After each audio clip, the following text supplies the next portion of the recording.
Oke, Assalamualaikum warahmatullahi wabarakatuh. Waalaikumsalam warahmatullahi wabarakatuh. Good afternoon, guys. How are you today? I hope you always in a great condition every day and every time. So today we will continue about our material in ASP, and we are from Group 8. We will present about our material is concept of material development. But before we start our presentation today, please let me to introduce our group. I'm Liana Viana as the moderator and also the first speaker, and there are my partner Eka Fitriati as the first speaker, and also there are Insania Fadalula Tamara as the second speaker.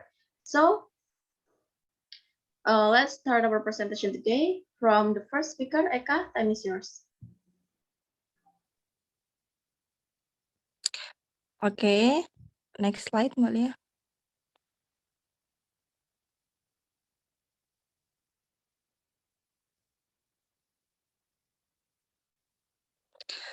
Okay, material development. The cyclic material is the process of thinking of developing the material due to the importance of ESP program, which focuses more on selection suitable material to meet learner need. The material is something that the teacher will present to student. Material comes from various sources. It can come from book, the internet, and other sources that can provide information or knowledge about the language that will be studied. Will material development based on Nunun is dealing with selection, adaptation, and creating of teaching material. There are some basic principle of good English learning material according to Tomlinson. Next, Mbak Lia.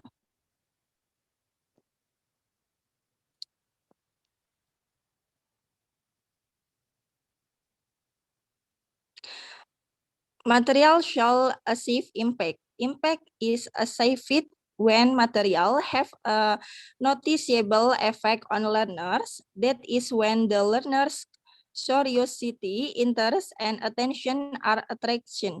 Material can achieve impact through novelty, variety, attractive presentation, appealing content, and achievable challenge. Next.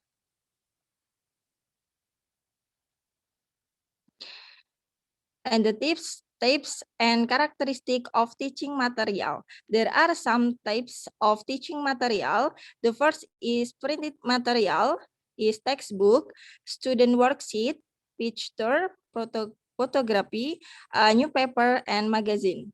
And the second is audio material, is cassette and compact disc.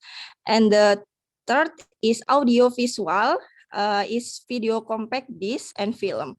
And the fourth is interactive teaching material, is web-based learning material, computer assisted instruction. Moreover, teaching material can also be categorized as authentic material and created material, or non-authentic material. Is authentic material and created material. Authentic material, authentic learners contextualized material is print materials used in way that they will be used in the life of learners outside of their education class. And the created material is refers to textbook and other specially developed instructional research. Okay, there are from me, and back to the moderator. Okay, thank you so much, Eka, for your nice explanation. So, for the second speaker, Insania, time is yours. Well, thank you.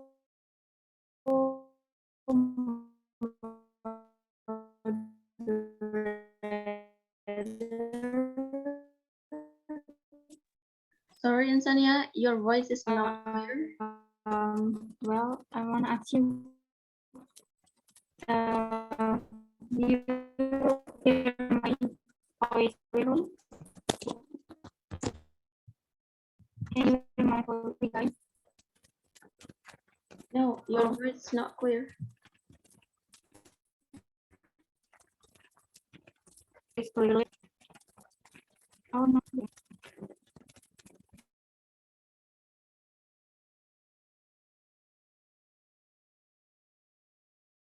Maybe you can turn off your camera. Siapa tahu bisa membantu gitu.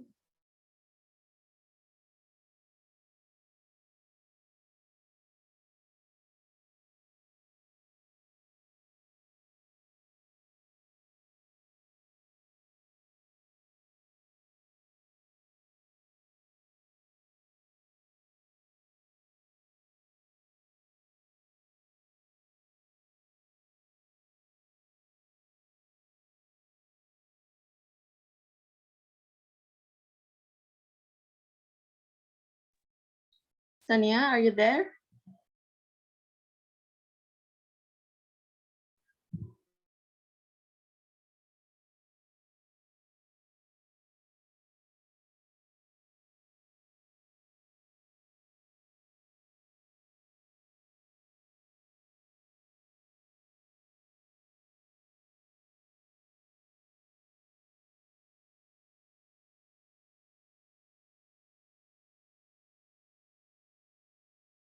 Okay, I'm gonna continue the material. So the next material is material development procedures in ESP. Jadi ada beberapa prosedur di dalam mengembangkan materi. Yang pertama itu apa? Yang pertama adalah need analysis. Jadi need analysis itu adalah the starting point atau awal mulanya dari mengembangkan suatu materi. Oh wait. Nah, jadi kita ngapain sih di need analysis itu? Kita mengidentifikasi suatu kebutuhan siswa. Yang pertama, di need analysis itu ada beberapa proses, kata si Bas Turkman 2010. The first is target situation analysis. Do you all know about target situation analysis, or maybe you have heard before? Yes. Ya, jadi target situation analysis atau bisa disingkat dengan TSA adalah suatu kegiatan di mana si material developer atau teacher membantu untuk mengidentifikasi tugas dan keterampilan pelajar yang mana itu tuh harus dilakukan ya, yang harus dilakukan oleh pelajar untuk menjadi pelajar yang ideal. Jadi maksudnya tuh target situation analysis-nya itu adalah sebuah purpose atau goal yang harus dilakukan oleh siswa.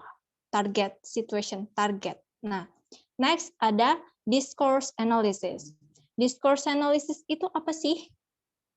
Well, discourse analysis itu adalah suatu usaha untuk memahami suatu bahasa dan makna tertentu di suatu bahasa yang tentunya itu memiliki manfaat dalam proses pembelajaran suatu bahasa, terutama bahasa Inggris ya.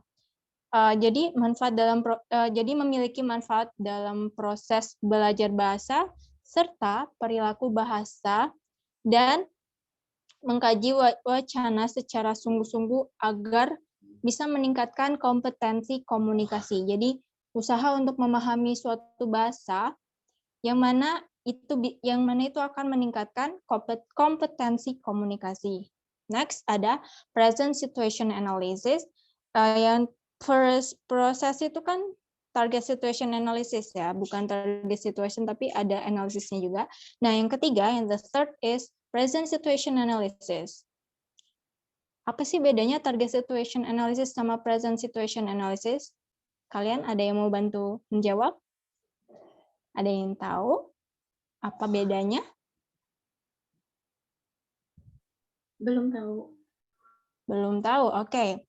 Kalian kalian tahu kan apa itu present? Present itu apa sih? Dari kata present dulu. Present itu apa sih?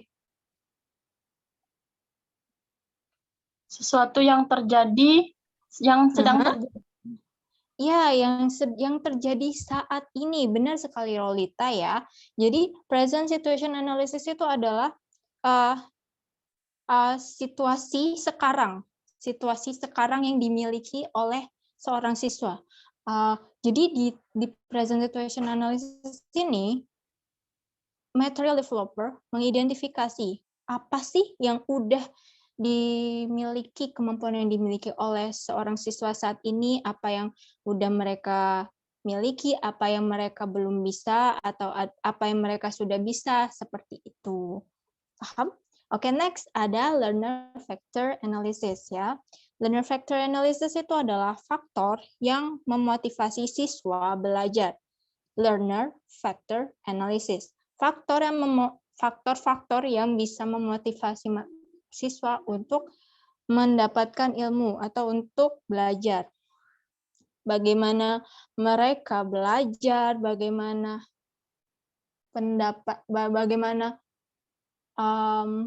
perspektif mereka tentang kebutuhan belajar bahasa, seperti itu. Dan the last is teaching context analysis. TCA, teaching context analysis itu identify the factors that are related to the course's environment. Jadi mengidentifikasi faktor-faktor yang berhubungan dengan lingkungan tempat kita belajar. Misal di lingkungan tersebut kita mau mengajarkan skill writing nih di suatu kursusan kita. Tapi di lingkungan kursusan kita nggak membutuhkan skill writing. Mereka lebih membutuhkan skill speaking. Nah, itulah fungsinya teaching content analysis tersebut. Jadi proses-proses yang pertama ada apa sebelum kita maksud saya di need analysis itu prosesnya yang pertama ada TSA, target situation analysis, discourse analysis, present situation analysis, learner factor analysis, dan the last is teaching context analysis. Okay, next slide.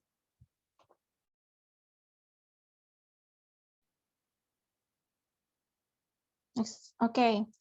Second, jadi tadi prosedur yang pertama kita mengidentifikasi need analysis, yang kedua determining course content and writing planning syllabus. Jadi setelah kita udah tahu nih apa aja yang dibutuhkan seorang siswa, likes, wants, needs, seperti itu, kita determining course content. Jadi kita determining itu apa sih? Determining dan juga membuat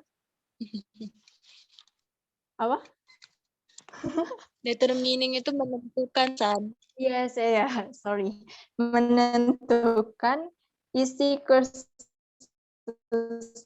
dan juga membuat silabus. Nah, sebelum itu kita harus tahu apa sih types of units-nya. Type of units-nya ini seperti skill seperti skill apa aja sih yang di bahasa Inggris itu, ada yang tahu? 4. Ada 4 ya skillnya. Listening, Apa aja? Ya. Oke, nah itu. Terus ada item in the unit and the third is sequencing. Sequencing itu apa? Sequencing itu adalah sequencing itu artinya berurutan ya. Jadi di dalam silabus itu kita kan harus membuat materi yang berurutan dulu, nggak boleh kita buat materi yang dari atas, dari level tinggi ke bawah, harus dari level dari bawah ke atas, ya kan, seperti itu. Nah, sorry.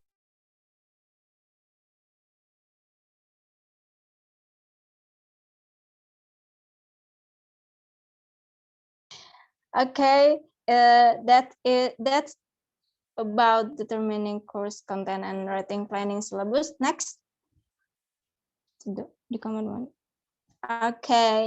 Setelah kita menentukan apa aja sih yang bakalan ada di materi itu, ya kan, determine course content, isi-isinya, dan planning syllabus. Yang ketiga ada developing materials and making task.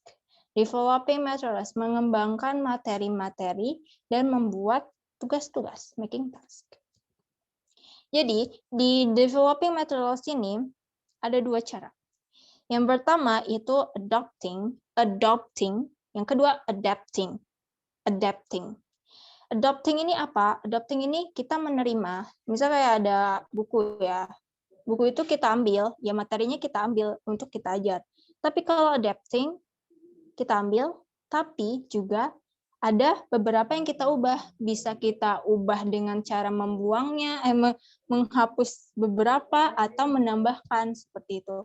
Tapi dengan satu syarat, kalau kita lagi mau adapting, kita harus melakukan izin dulu. Karena kan ada sih UUD hak cipta ya. Itu kan kayak kita kayak kopas, dan ada yang kita ubah-ubah, walaupun kita ubah-ubah sedikit, tapi tetap aja itu kayak kopas. Makanya kita harus izin. Ya, sebelum itu kita juga harus izin.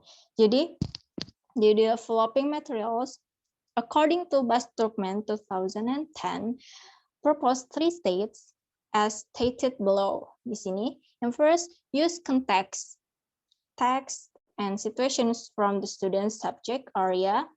And second, exploit authentic material that students use. And the third, make task authentic as well as text. Oke, siapa yang tahu apa itu authentic? Original. Ya benar. Asli. Authentic, ya asli. Jadi benar-benar ya si material developers itu yang buat teksnya sama tasnya kayak gitu. Bisa dengan cara membuat sendiri, atau bisa dengan cara adopting, atau bisa dengan cara adapting. Oke. Next. Udah. Back to moderator. That's all about my presentation. Back to moderator. Okay, thank you so much, Sania, for your nice explanation. So next, the material will be explained by me. And here there are evaluating course and material. So developers really need to know whether the course has been effective or not, whether the purpose of the course has been fulfilled or not. Jadi sebuah pengembangan kursus atau course atau evaluasi itu sangat dibutuhkan untuk mengetahui apakah kursus atau pembelajaran itu sudah efektif atau belum, lalu apakah tujuan kursus atau pembelajaran itu sudah terpenuhi atau belum gitu. So this evaluation is very useful in increasing the effectiveness of a course. Jadi dengan adanya evaluasi course and material ini tuh sangat membantu dalam meningkatkan atau peningkatan keefektifan dalam sebuah pembelajaran. Nah, yang pertama itu there are evaluating course. According to Alderson and Meadows 1983, there are 4 main aspects of course evaluation. Jadi menurut Alderson dan Meadows 1983 itu ada 4 aspek utama evaluasi kursus yang perlu dipertimbangkan gitu. And what is it? The first, there are what should be evaluated gitu. Jadi di dalam evaluating course ini tuh apa aja yang harus dievaluasi gitu. And here there are purpose, media, material, and also method. Jadi yang harus dievaluasi dalam pembelajaran ini tuh pertama ada medianya, ada materialnya, dan juga method. Kenapa media?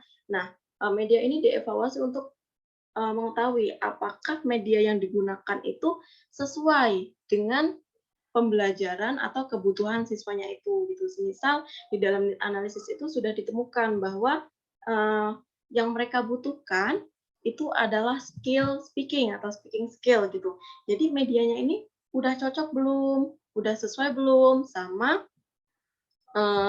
skill yang mereka inginkan. Kemudian di materialnya. Nah, material atau materi yang diberikan kepada studentnya ini udah sesuai belum tentang speaking. Misal materialnya tentang introduction or greetings. Nah, ini udah sesuai belum sama keinginan mereka untuk bisa atau improving their speaking skill gitu. Kemudian ada method. Nah, methodnya ini udah sesuai belum sama kebutuhan belajar mereka gitu. Metode yang ini, methodnya ini nih udah method yang diterapkan itu udah sesuai belum buat ngebantu student untuk improving their skill gitu. Okay, and then next there are how can course be evaluated? Jadi bagaimana sih sebuah pembelajaran atau course ini dapat dievaluasi? And here there are one example that we can evaluate the some course. Jadi di sini ada salah satu contoh untuk bagaimana caranya mengevaluasi sebuah course atau pembelajaran, yaitu salah satunya dengan big questionnaire. Jadi gitu, kita sebagai tenaga pendidik bisa memberikan kuesioner untuk mengevaluasi ini kepada student. Contohnya, kita memberikan beberapa pertanyaan seperti apakah mereka suka dengan media yang digunakan, apakah materi yang diberikan itu sesuai dengan keinginan mereka, apakah materi yang diberikan itu sudah membantu mereka untuk improving their skill gitu. Misal speaking skill, apakah materi yang udah dikasih itu bisa bantu mereka buat improving their speaking skill seperti pronunciation-nya, vocabulary-nya, terus fluently-nya gitu. Kemudian there are who will be involved in the evaluation. Jadi siapa yang akan terlibat dalam evaluasi course ini? Nah, tentunya yang akan terlibat itu ada teacher and also student gitu kan. Jadi studinya ini seperti yang saya sudah jelaskan sebelumnya, seperti bagaimana cara mengevaluasi itu, yaitu dengan memberikan pertanyaan-pertanyaan kepada student gitu. Jadi yang terlibat di dalamnya itu ya student sama teacher of course gitu. Kemudian there are when and how often should the evaluation be conducted gitu. Jadi kapan dan seberapa sering evaluasi harus dilakukan. Jadi karena kita ini dalam ruang lingkup perkuliahan gitu kan. Jadi biasanya evaluasi ini dilakukan setiap 6 bulan sekali atau per semester gitu. But if in some course atau di sebuah kursusan, biasanya evaluasi pembelajaran atau evaluasi course ini dilakukan 2 minggu sekali atau 1 bulan sekali untuk mengevaluasi ini gitu. And next there are evaluating material. According to Dudley Evans and S.T. Jones, 1998, suggest the following question.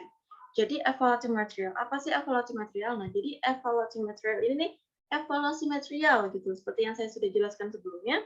Jadi di sini tuh mengevaluasi materialnya, apakah materialnya itu sudah sesuai belum sama kebutuhan student gitu.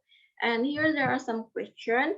Does the material motivate student? Nah, jadi yang pertanyaan pertama yang menurut according yang harus dilakukan ketika mengevaluasi material yaitu apakah materi memotivasi siswa gitu. Jadi apakah materi ini nih udah materi yang kita berikan sebagai teacher itu sudah memberikan motivasi mereka untuk belajar atau untuk improving their skills, misal kayak speaking skill or listening skill kayak gitu. Kemudian ada to what extent is the material in accordance with the learning objective. Jadi sejauh mana materi ini sesuai dengan tujuan pembelajaran gitu. Jadi apakah materi ini udah benar-benar sesuai gitu sama tujuan pembelajaran mereka gitu. Misal mereka ini tujuan pembelajarannya itu untuk improving their speaking skill. Nah, materi ini benar-benar udah membantu mereka belum, udah sesuai belum untuk mereka untuk improving their skill gitu. And And the last, there are to what extent does the material support the learning process. Nah, jadi sejauh mana materi itu mendukung proses pembelajaran gitu. Ini hampir mirip dengan yang poin 2, tapi ada bedanya dikit gitu. Sejauh mana materi mendukung proses pembelajaran. Jadi materi yang kita kasih ini benar-benar mendukung proses pembelajaran mereka atau enggak. Kan mereka tuh butuhnya semisal speaking nih. Nah, materi yang kita kasih ini benar-benar mendukung mereka untuk improving their speaking skill or not gitu. Misal materialnya kita ngasih tentang introduction or greeting gitu. Jadi materi greeting sama introduction ini bisa nggak bantu mereka buat improving their speaking skill gitu. Kalau emang bisa, pasti mereka setelah menerima pembelajaran ini, mereka akan tahu gitu bagaimana cara introduction yang baik, gimana sih penggunaan greeting yang baik, seperti itu. And the last, there are conclusion. So, from all of the material that has been explained, we can conclude that material, including anything which can be used to facilitate the learning of language. Material development is dealing with slicing adaptation, creation of teaching material is according to NUNAT 1991. There are several principal material development. In development material, a need analysis is need to identify the target needs. After analyzing the need analysis, the next things to do is determine the course content and planning syllabus. After that, the teacher should develop the material and create assignment. And the last step in evaluating the course and material. Jadi kesimpulannya dari konsep of material development itu yaitu yang pertama ada material development itu apa aja, material development itu ada apa aja. Nah, ini kan ada selection, adaptation, creation, also teaching material, creation, teaching material gitu, atau pembuatan materi pembelajaran gitu. Nah, untuk membuat media pembelajaran ini ada apa aja? Yang pertama yaitu melakukan need analysis gitu, mengidentifikasi target need-nya itu apa. Terus kemudian setelah sudah ditemukan nih di dalam need analysis itu kita udah nemu nih keinginan siswanya apa, terus kebutuhan mereka apa. Nah, di sini teacher or tutor or lecturer bisa membuat sebuah konten pembelajaran dan juga menyiapkan silabus. Nah, setelah semua itu, setelah udah ada kontennya, setelah sudah membuat silabusnya, setelah itu teacher guru akan membuat material dan membuat tugas-tugas untuk menguji siswanya itu. Dan yang terakhir yaitu melakukan evaluasi course dan juga material gitu, atau melakukan evaluasi pembelajaran dan juga evaluasi materi yang diberi gitu. Oke, that's all from our group. If there are questions, you can write on the chat box or perhaps you can unmute yourself. Thank you. Wassalamualaikum warahmatullahi wabarakatuh. Waalaikumsalam warahmatullahi wabarakatuh. Assalamualaikum warahmatullahi wabarakatuh.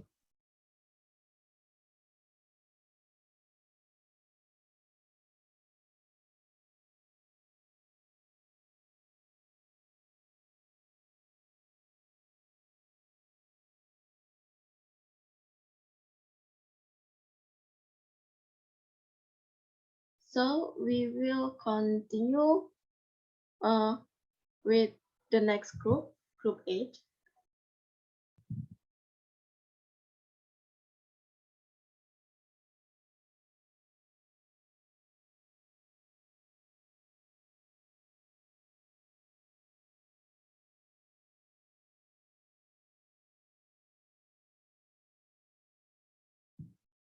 Okay, for group 8, 9, and for group 9, you can start your presentation.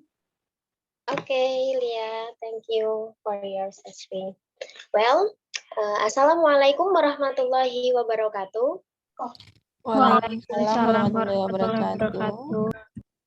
Good afternoon, all. I hope all of you in a good condition. We are from Group 9 of speaking for specific for. And in this opportunity, we will present our material, and our material today is about concept of adapting material.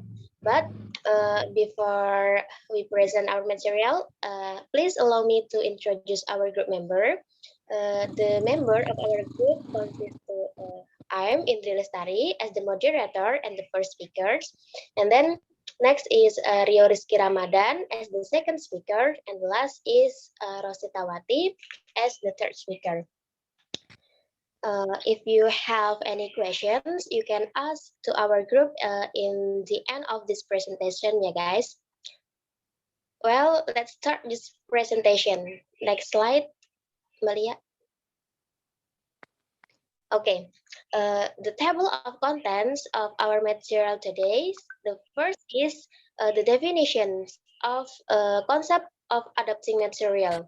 The second is the technique of adapting material.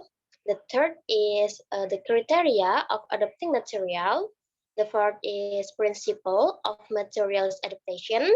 Next is the needs for adapting materials, and the last materials is about the strategies for materials adaptations.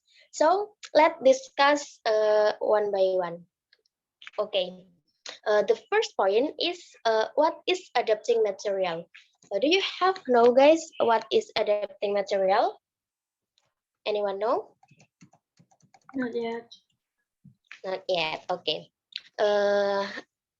Adapting material is matching process. What is matching process?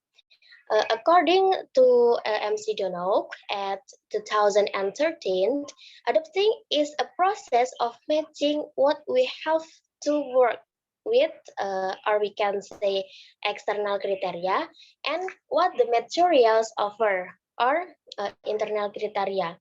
Jadi, menurut si para ahli, salah satunya MC Donok menyatakan bahwa yang dimaksud dengan adapting material itu adalah suatu proses mencocokkan. Nah, apa yang harus kita cocokkan? Yang kita cocokkan adalah apa yang harus kita kerjakan atau kriteria eksternal, dan apa yang akan disampaikan materi atau materi apa gitu, atau yang disebut kriteria internal.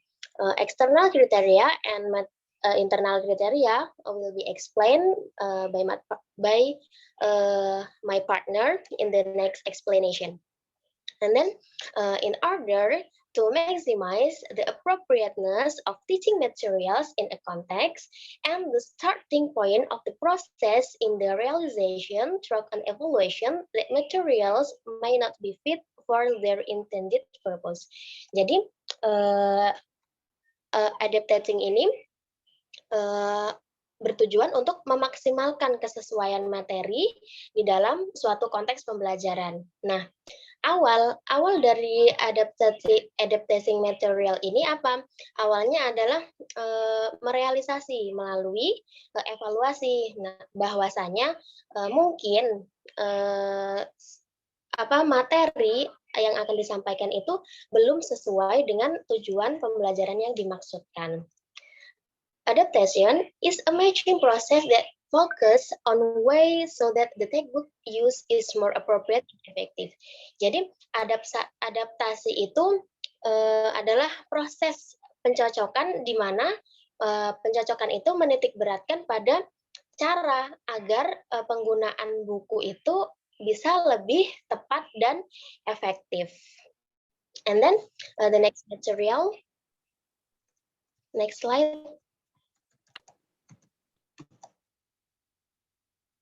Okay, the next is the technique of adapting material. According to MC Donok at 2013, talks about different techniques that can be applied to content in order to bring out change. There are first adding. Jadi adding ini dibagi menjadi dua, yaitu extending and expanding. And then the second is deleting, the third is simplifying, and then the next is reordering, and the last is changing or replacing. It's according to MC Donald. So let's discuss more clearly one by one. The first is adding. Do you know, guys, what is adding? Menambahkan ya, sesuai dengan artinya. Adding meaning in a learning process, the teacher will complement the existing material or even provide more material. Jadi menambahkan dalam suatu proses pembelajaran itu, seorang guru itu akan melengkapi materi atau bahkan memberikan lebih banyak materi gitu. Materinya sama tapi diberikan lebih banyak seperti itu. Addition are made when the class does not have sufficient facilities. For example, in the provisions of teaching materials such as pictures and limited assessments for students. Jadi penambahan itu bisa dilakukan ketika apa? Ketika kelas tidak memiliki fasilitas yang memadai, misalnya dalam penyediaan bahan ajar seperti gambar dan keterbatasan tugas bagi siswa. Nah, adding ini dibagi menjadi dua, yaitu extending and expanding. Apa sih itu extending? Nah, in the extending technique, a teacher will expand or multiply activities in learning by providing materials that is suitable for students more than can. Jadi kalau di extending ini seorang guru akan memperluas atau memperbanyak kegiatannya dalam pembelajaran. Nah, dengan cara apa? Dengan cara memberikan materi yang cocok untuk si siswanya gitu. Jadi expanding ini kayak memperbanyak materi gitu. And then next is expanding. Nah, expanding class material is clearly very different from extending. In expanding means add something different to the material. Jadi kalau di extending tadi hanya memperbanyak materi, tapi materinya itu jenisnya sama gitu, masih satu bahasan. Nah, kalau di dalam expanding ini berarti menambahkan sesuatu yang berbeda dari materi. And then the next is deleting. Deletion is performed when some items are too redundant and unneeded. Activities must be reduced or removed. Jadi teknik deleting, teknik penghapusan ini dilakukan oleh guru dalam membuat materi ketika beberapa item itu terlalu berlebihan atau tidak dibutuhkan gitu. Jadi harus dihilangi. Jadi jika sudah ada textbook, materinya itu tidak sesuai dengan siswanya atau itu terlalu rumit atau tidak sesuai dengan need analisisnya, maka kita boleh menghilangkannya by teknik deleting. And then the third is simplifying. What is it? In order for the material to be simpler and easier to understand, simplification techniques need to be carried out. Simplifying means making material simple. And then this can be done by rewriting instructions or text to make it easier for students to understand. Besides that, you can also make simple complex activities to make it easier to learn from students. Jadi simplifying ini kayak menyederhanakan gitu. Teknik adapting material dengan cara menyederhanakan. Nah, tujuannya adalah agar materi itu lebih lebih sederhana, jadi lebih mudah dipahami oleh si siswanya. Nah, perlu dilakukan teknik penyederhanaan kan.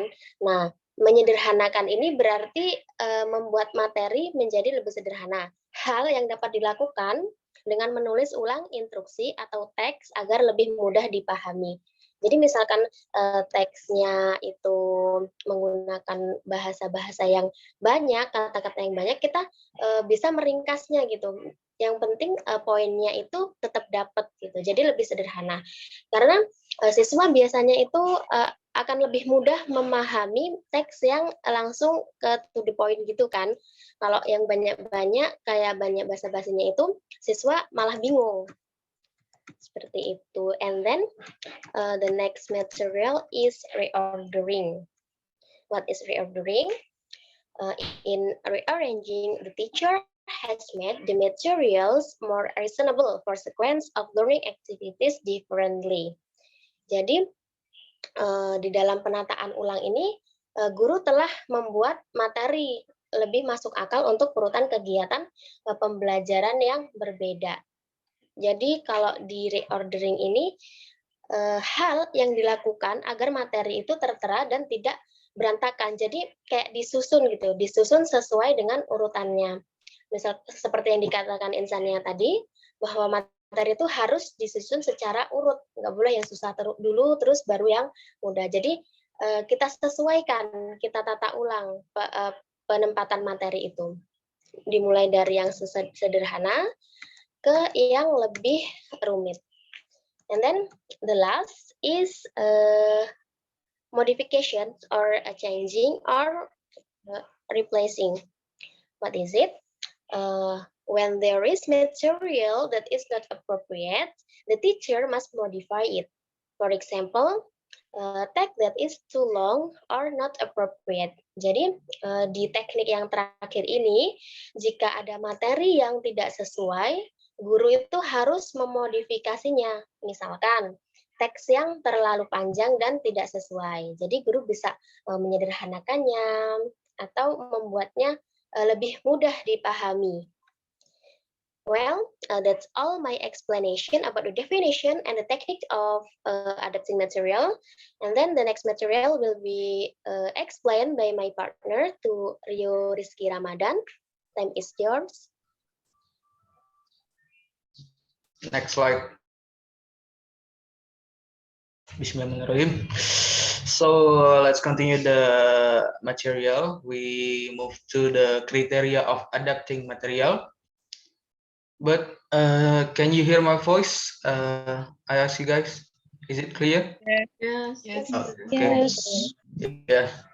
So the criteria of adapting material. So McDonough 2013 state that there are two basic criteria of adapting material. So it divides into two criteria. There are internal criteria and external criteria. So in internal criteria, it refers to 4 points. The first is proficiency level, choice of topics, skills covered, and sequential order of exercises. And in external criteria, including learners' characteristics, class sizes, technology and other resources, and the physical environment. Jadi untuk yang internal kriteria dulu ya. Ya pertama itu proficiency level. Jadi maksudnya di situ dari materi yang akan kita sampaikan kepada siswa, baik itu di sekolah ataupun di universitas, perlu kita sebagai guru perlu mengetahui level kemampuan mereka itu kira-kira sampai mana sih. Jadi kita bisa menyocokkan atau yang bisa disebut tadi adapting tersebut. Yang kedua yaitu choice of topics, perlu juga topik pembahasan dalam materi yang akan dibahas. Yang ketiga yaitu skills covered, kemampuan apa yang akan dicakup dalam suatu material yang akan kita sampaikan. Dan yang keempat yaitu sequential order of exercises. Jadi dalam penyampaian materi itu kita memberikan semacam latihan atau tes skill lah ibaratnya, mungkin bisa dibilang begitu. Untuk yang eksternal kriteria itu yang pertama learners karakteristik. Sebagaimana yang kita tahu itu kan siswa-siswa atau student itu kan macam-macam sifatnya, tingkah lakunya. Jadi kembali lagi harus dilakukan penyesuaian agar gimana caranya supaya materi yang kita sampaikan ke student itu bisa sampai ke mereka walaupun sifat-sifat yang ada pada student itu berbeda-beda. Yang kedua, class sizes, mungkin kalian sudah tahu apa maknanya, yaitu lebih memfokuskan kepada kuantitas kelasnya, yaitu jumlah ataupun ruangan kelas yang akan diajar. Berikutnya itu technology and other resources. I think you must know about it. It's about sarana and prasarana and the physical environment, also lingkungan, bisa dibilang seperti lingkungan kelas atau situasi kelas ketika sedang menyampaikan materi. Lanjut, next slide.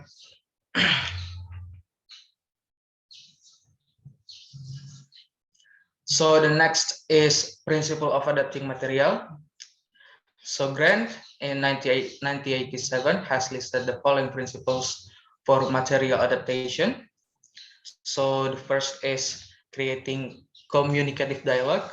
The second, make learning activities relevant and purposeful. The third, meet your leader's needs, both external and psychological. And the fourth, use examples of original and authentic language.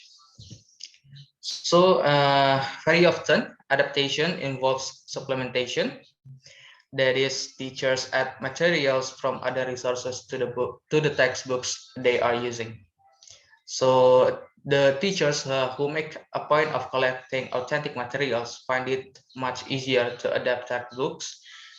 This is especially true in English language teaching context where authentic English materials are not always readily to hand. Jadi sebagaimana dijelaskan, ada beberapa prinsip dalam material adaptation. Tentunya yang pertama, creating communicative dialogue. Mungkin teman-teman juga sudah tahu semua. Sebagai guru, entah nanti di sekolah ataupun dosen misalnya, kita perlu menyampaikan materi kita kepada siswa itu secara aktif. Jadi ketika situasi pembelajaran sedang berlangsung, kita secara aktif dapat berdialog dengan siswa, dan siswa pun ikut menjadi aktif dalam pembelajaran. Yang kedua, make learning activities relevant and purposeful. Jadi maksudnya mungkin juga teman-teman tahu ya. Jadi aktivitas pembelajaran yang kita lakukan di kelas itu harus sesuai dengan cakupan pembelajaran yang kita ajar, dan juga walaupun mungkin ada beberapa siswa yang mungkin nantinya dalam pembelajaran mungkin mereka masih tidak paham, tentunya pasti ada juga dari beberapa mereka yang bisa paham akan materi tersebut. Makanya difokuskan untuk aktivitas pembelajaran itu harus relevan dengan pembelajaran. Yang ketiga yaitu meet your leader's needs, both external and psychological. Mungkin ini bisa dibilang harus ini ya, lebih ke mengetahui apa yang mereka butuhkan sebagai siswa, dan juga kita butuhkan sebagai guru dalam menyampaikan material. Jadi tidak hanya di lingkup kelas, namun bisa diaplikasikan di luar. Begitu. Yang keempat, use examples of original and authentic language. Seperti kita ini terkhusus di jurusan bahasa Inggris ya. Maka dari itu, sebagaimana kita dalam menyampaikan materi pembelajaran, lebih mengedepankan bahasa Inggris yang bisa dibilang asli, atau mungkin dalam proses penyampaian jarang digunakan seperti kata-kata yang mungkin bisa dibilang tidak baku atau gaul, mungkin bisa dibilang gitu ya. Maka dari itu mungkin lebih baik kita sebagai pengajar menyampaikan materi kita kepada siswa atau students menggunakan bahasa yang bisa dibilang baku agar para siswa bisa memahaminya. Mungkin jika kita menggunakan bahasa yang mungkin tidak baku, mungkin beberapa siswa mungkin merasa mungkin merasa sistem pembelajaran itu bakal lebih menyenangkan. Namun alangkah baiknya dalam pembelajaran kita menggunakan bahasa yang bisa dibilang baku. Mungkin dalam beberapa situasi tertentu bahasa tidak baku tersebut mungkin bisa digunakan, namun memang lebih baik bahasa yang asli tersebut digunakan dalam situasi pembelajaran. Oke, back to moderator. Okay, thank you, Rio, for your next explanation. And then the next materials will be explained by Rositawati. To Rositawati, time is yours. Okay, thank you for moderator. Okay, I will continue the material that is about need for adapting material atau kebutuhan untuk mengadaptasi materi. So the material should match with student needs. We should adapting the material. Jadi apa sih hal yang harus diperhatikan atau hal apa saja yang perlu benar-benar kita lihat ketika kita mengadaptasi sebuah materi. Jadi agar si materi tersebut sesuai dengan kebutuhan siswa. Some lists will help teachers to assess the needs of learners in terms of material adaptation. They are ada yang pertama yaitu first measure related to the level of material difficult. The second is measure related to the level of material competency. The third is material accuracy, and the last is measure related to the allocation of learning time. Jadi untuk kebutuhan mengadaptasi suatu materi yang perlu diperhatikan yang pertama yaitu tingkat kesulitan suatu materi. So the teacher will do guru akan memperhatikan seberapa sulit materi yang akan digunakan atau materi yang akan diajarkan untuk siswanya. And the second is measures related to the level of material competency. Seberapa materi itu mudah gitu ya. Bagaimana si materi itu terlalu mudah? Mudahnya bukan dalam arti lebih mudah untuk lebih mudah dan tidak ada kesulitan sama sekali, bukan seperti itu. Maksudnya mudah itu cocok gitu ya. And then the third is material accuracy. Jadi materi yang akan digunakan itu harus akurat dan tepat supaya si siswa itu paham dengan apa yang disampaikan oleh guru.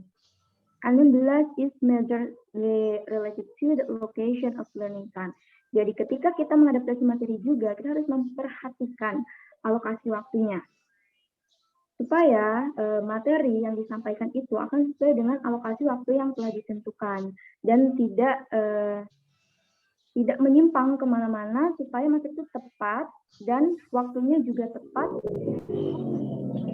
feel comfortable in the classroom. Okay, the next slide.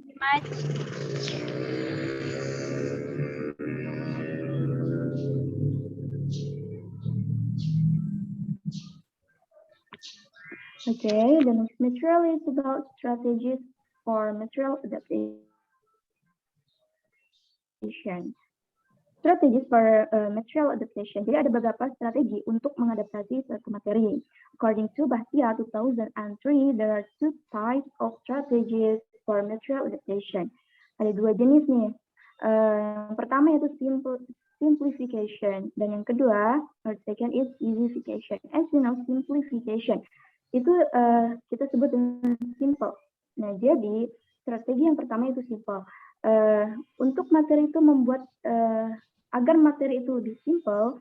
So, for example, is in the writing activity, dalam kegiatan menulis. Dengan strategi yang pertama, simplification. So the teacher should do rewriting, melakukan penulisan ulang.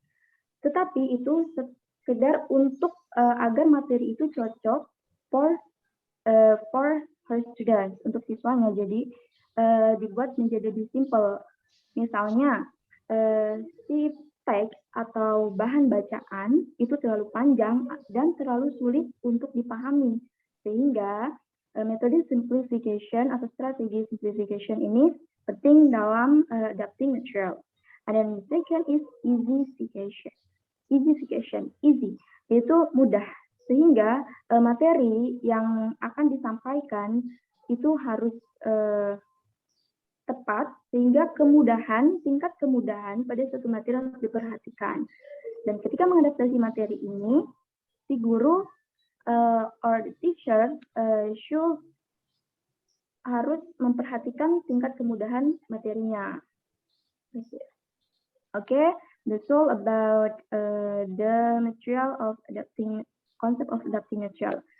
Okay, I will deliver the conclusion of our presentation about concept of adapting material. So, Ministry House is focused on matching material and match with student needs with the technique adding, deleting, simplifying, reordering, changing, or replacing. Dengan adding itu menambahkan, jadi apa materi yang kurang atau materi yang kurang tepat itu akan ditambahkan sehingga lebih tepat untuk diajarkan kepada siswa. And then deleting, apa yang berlebihan itu akan dikurangi. Dan simplifying yaitu menjadikan materi itu simple dan tidak rumit. Dan reordering yaitu penataan ulang sehingga materi itu akan tersusun sesuai dengan silabus yang telah ditentukan. Bahwa materi itu harus disusun mulai dari tahap awal atau tahap yang mudah ke tahap yang lebih tinggi atau lebih sulit, seperti itu. And then changing yaitu untuk memodifikasi materi agar materi itu lebih menarik dan tidak terlalu membosankan atau tidak terlalu flat for the students. And then in the concept of adapting material, there is any criteria for adapting material. There are two criteria. There is internal criteria and external criteria. And then the last is principle of adapting material. The principle of adapting material is tells about learning activities in the classroom. Jadi untuk prinsip pada adapting material ini atau adaptasi materi ini itu fokus on the learning activities in the classroom, like about communication in the classroom between the teachers with the students, and then about learning activities in the classroom. And then the next is needs for adapting material. The needs for adapting material atau kebutuhan untuk menambahkan materi, yaitu agar si materi itu sesuai dengan apa yang dibutuhkan oleh siswa.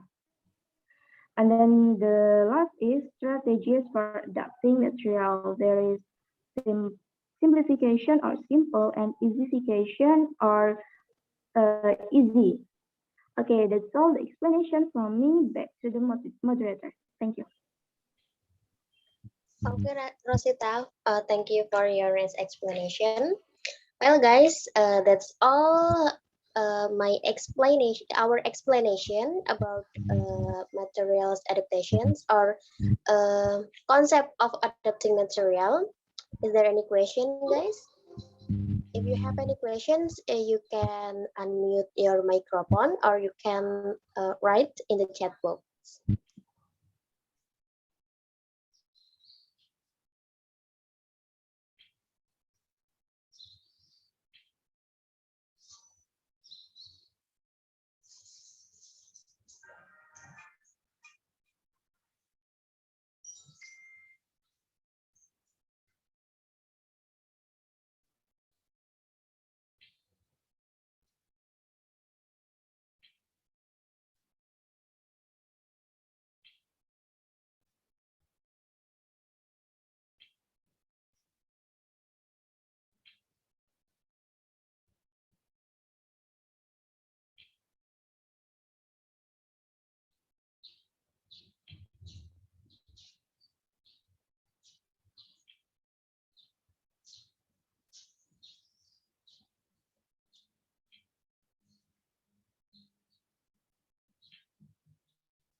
Okay, thank you, Dian, for your questions. I will try to answer. So, the question is, wait, what is the importance of materials adaptation for us as perspective teachers? In my opinion, adapting materials is very important for the teacher because with adapting materials, teacher can make material of textbook use is more appropriate and effective. Jadi penting banget buat guru karena dengan adapting material ini, guru akan bisa membuat materi dari buku pembelajaran itu menjadi lebih tepat dan lebih efektif gitu. Jika materi itu tepat dan efektif sesuai dengan si learning si student needs-nya, berarti kita akan mencapai learning goal-nya, kita akan mencapai tujuan pembelajaran karena emang sesuai gitu, efektif. Karena kan ada sih ya beberapa buku itu telah dibuat kan, namun kadang-kadang itu juga nggak sesuai gitu, nggak sesuai dan nggak cocok sama si need analisis si siswanya. Jadi seorang guru itu harus merubah gitu, baik itu bisa menghilangkan, memperluas atau memodifikasinya sehingga intinya biar materi itu bisa appropriate and efektif gitu. Jadi kalau materinya udah appropriate and efektif, pasti ini tujuan pembelajarannya akan tercapai. That's all for me. Mungkin ada yang ingin menambahkan, dipersilahkan. Oke, saya akan menambahkan jawaban dari Indri for Dian's question. How the adapting material is important and why adapting material is important. Adapting material atau adaptasi materi. Kenapa sih sangat penting untuk kita sebagai seorang guru ya contohnya. Di mana kata lain adaptasi. Adaptasi itu adalah penyesuaian. Agar materi itu sesuai untuk disampaikan atau diajarkan kepada siswa, maka dilakukan suatu adaptasi materi. Some technique dengan beberapa teknik. There is adding, menambahkan, dan pada teknik ini untuk menambahkan yaitu maybe in the textbook that used to teach the students, pasti ada materi yang kadang membingungkan nih. Ada materi yang kadang membingungkan atau kurang tepat ya. sehingga penjelasan itu kurang dan si guru akan menambahkan suatu penjelasan atau suatu formula ya. Misalnya kalau dalam ilmu bahasa Inggris kan ada present tense, ada past tense kayak gitu kan. Misalnya di buku yang digunakan tuh nggak ada rumusnya nih. Kok nggak ada rumusnya? So the teachers will adding the formula in the menambahkan materi atau menambahkan rumusnya pada bahasan tersebut. And then the second technique is deleting. Deleting itu penghapusan atau pengurangan. Biasanya dalam materi juga kita tahu lah ya, kita pernah membaca suatu buku tapi ada yang nggak perlu untuk dimasukkan tapi dimasukkan gitu dalam buku tersebut. Sehingga if we as a teacher we can deleting some explanation from the book or from textbook. And then simplifying itu kita akan membuat materi itu menjadi lebih simple. Misalnya untuk formula tadi yang saya jelaskan, untuk formula pada simple present tense, past tense, dan yang lain sebagainya. Biasanya kadang ada siswa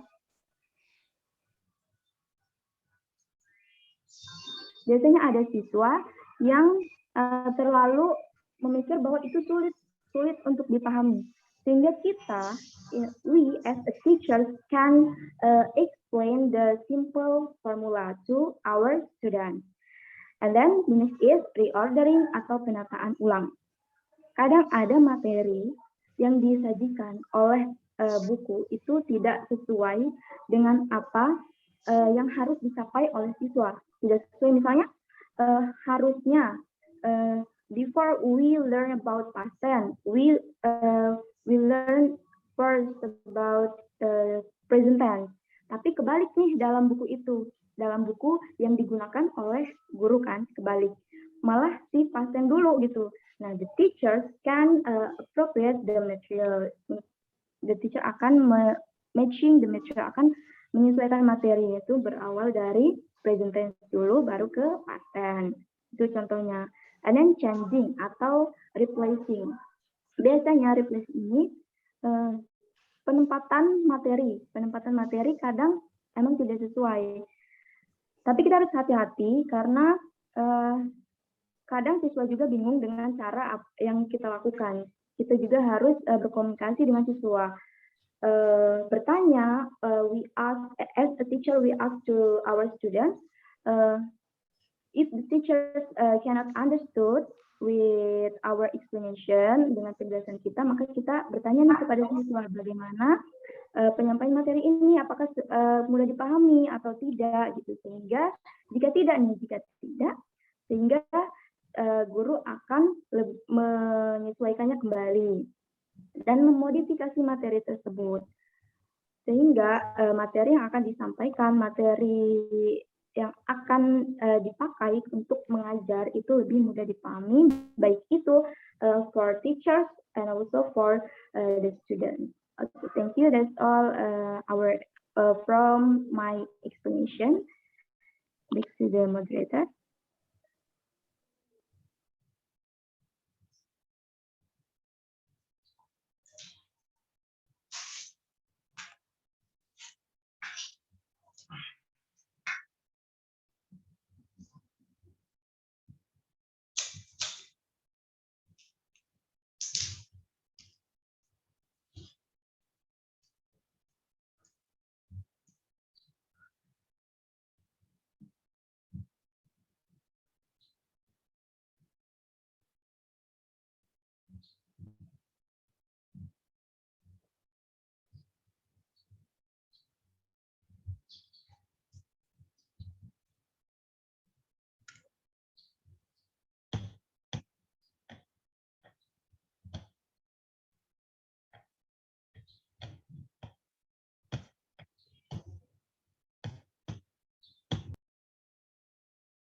Well, thank you, Desi, for your questions. Here, I'm Indra. I will try to answer your question. Your questions is, can you explain about extending and expanding and give the example?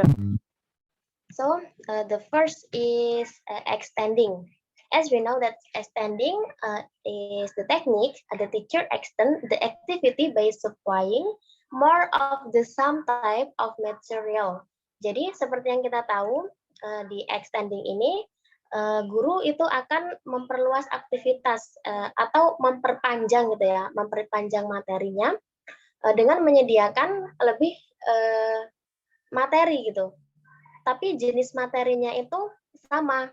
Nah, misalnya gini, for example, an activity may practice a particular grammar point by asking the learner to complete a sentence with the missing verb in the correct form. Jadi, misalkan ada suatu kegiatan tuh, bisa jadi bisa dengan siswa berlatih ini apa? Practice a particular grammar point gitu. Nah, caranya dengan asking the learner to complete. Jadi si siswanya itu disuruh untuk melengkapi kalimat dengan kata-kata kerja yang hilang gitu. Jadinya intinya kayak melengkapi kalimat gitu. Terus the material may have 10 questions. Jadi misalkan ada materinya itu ada 10 questions, so the teacher can add or provide 5 more questions. Jadi gurunya tuh cuma nambah ininya aja, pertanyaannya aja gitu. Jadi kayak diperluas gitu.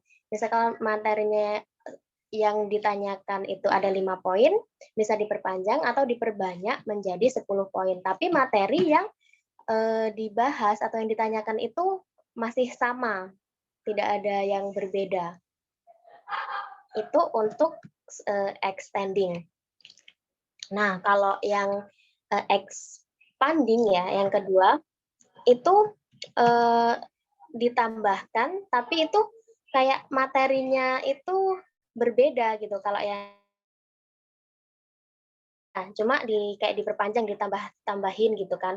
Nah, kalau yang expanding ini dia ditambahin tapi gunain materi yang berbeda gitu. For example, the teachers add an activity or series of activities that deal with the phonetic of the past simple to material that discuss simple past without considering phonetic issue. Jadi kayak tadi itu kan kita bahas ini kan simple past kayak cuma ngelengkapin kalimat, cuma terus ditambahin soalnya gitu, diperbanyak soalnya aja atau diperbanyak penjelasannya. Nah, kalau di expanding ini ditambah bahasan lain gitu. Misalkan phonetic of past simple gitu. Gimana Desi? Intinya kalau yang di expanding itu kayak cuma ditambahin materinya, panjang gitu. Tapi kalau yang di expanding ini dia ditambah tapi dengan menggunakan materi yang lain gitu. Thank you, Indri, for your Okay, yes.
My name is Lena Fiana. I will try to answer Rolita's question.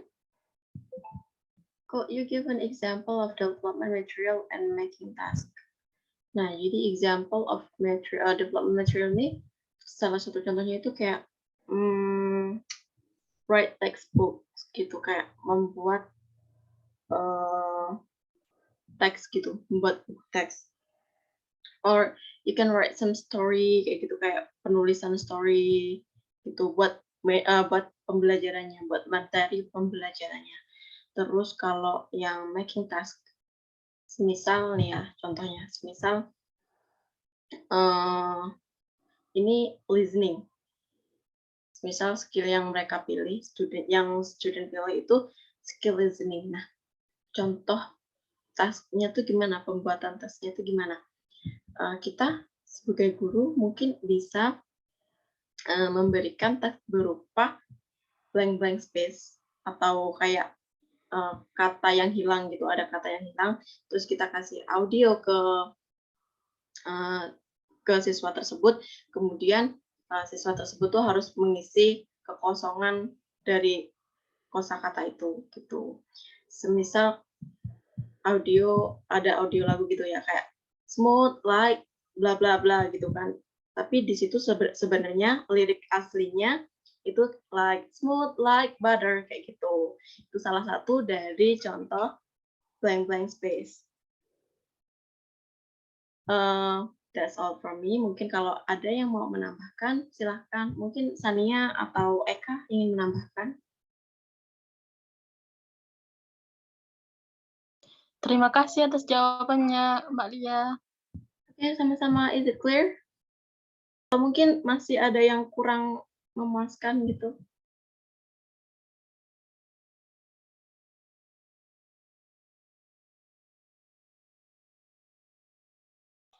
Insya Allah sudah cukup. Oke, thank you, Rolita. Sama-sama, Mbak.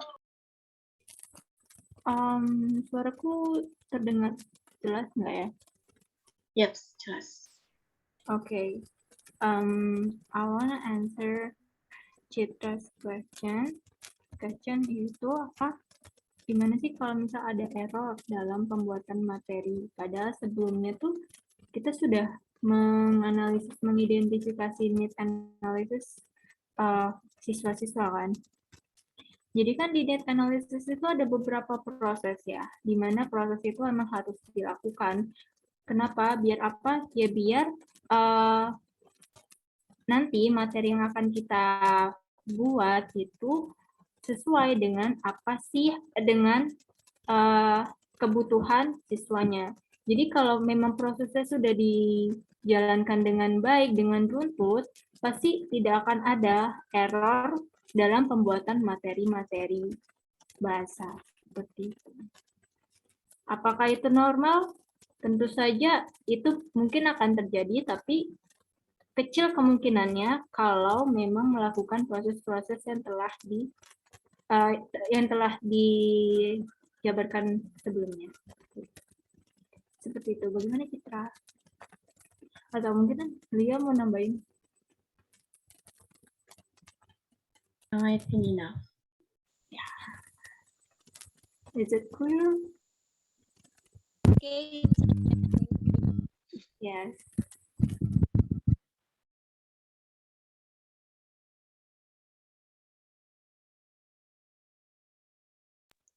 Okay, guys, any question more?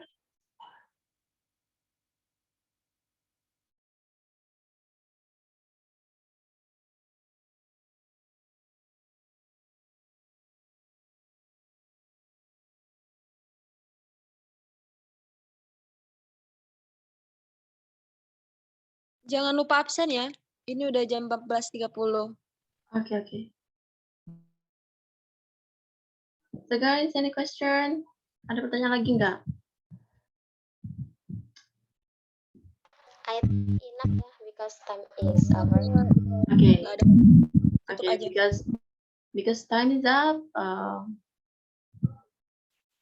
I think enough for this course. Thank you for your nice attention, guys. And wassalamualaikum warahmatullahi wabarakatuh. Waalaikumsalam warahmatullahi wabarakatuh.